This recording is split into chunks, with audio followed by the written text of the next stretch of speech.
Okay, class, last example in lesson 6.3. So example 5, we're still solving by completing the square.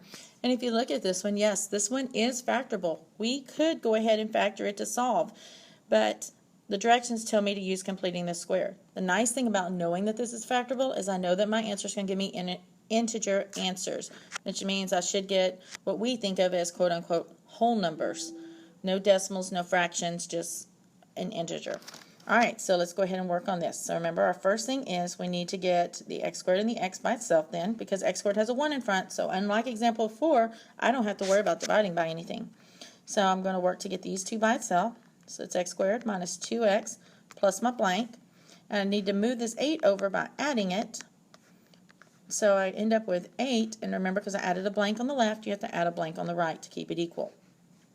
So then again, it's that 1/2 times the b term of the coefficient of the x, so 1/2 times -2, which is -1. Square that, and we get a +1, which is what we're going to put in those blanks.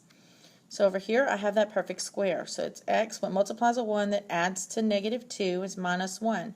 Now in the other videos, I wrote this out as two different parentheses, and then I put it together. But we know by now they're going to be the same. So let's go ahead and just put our squared equals, and then work on this side. 8 plus 1 is 9.